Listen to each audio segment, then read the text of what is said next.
My name is Ries and I am a sculptor.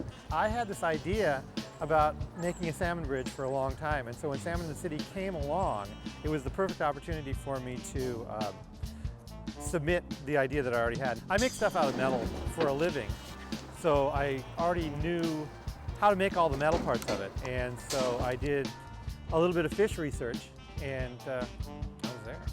When I came up with the idea of doing the bridge, it's kind of in two distinct pieces. The bridge itself, the substructure of the bridge, is one separate piece which can function as a bridge without the salmon.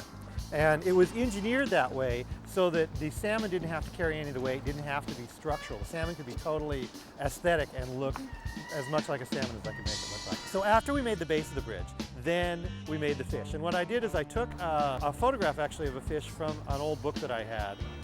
And it's relatively accurate. This one is a female and the other one, it's a male. We purposely built it so it's kind of flexible, and that kind of discourages people to climb on it because it gets a little wobbly. Three-dimensional object is never enough for me, so I always write on almost everything I make. I'm like an incurable scribbler. These fish are actually the fossilized salmon skeletons of a couple of Duwamish giants, and they lived before the last ice age when the Duwamish River flowed straight down the side of Mount Rainier and into the Puget Sound, and it hit Puget Sound much closer to the base of Rainier, so Rainier was very steep. The river flowed really fast, so the salmon had to get bigger and bigger to be able to lay their eggs until they got about 30 feet long. And of course, after the Ice Age recontoured Puget Sound, all those salmon died out.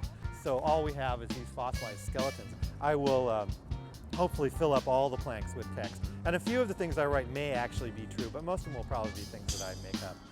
With some kernels of truth about fish and about salmon in Seattle. Ben Pope was one of the people who works for me, and these, Ben Wilson and Lars Bakken, are two of the other guys who work with me all the time on all kinds of projects. If you just shake it, it kind of shimmers down the side and it almost looks like a living salmon at times because it just has this slight shimmer.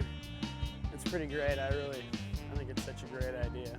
One reason I wanted to make this bridge was I wanted to give the salmon a chance to get back at us, you know, like instead of eating the salmon, you actually get to be eaten by the salmon in this bridge.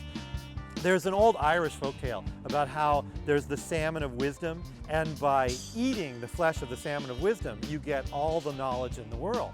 And I realized that that was actually transposed by this kind of tipsy Irish priest in the 11th century.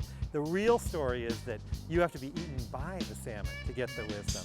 This really is a giant salmon of wisdom, trying to, impart wisdom to the people of Seattle.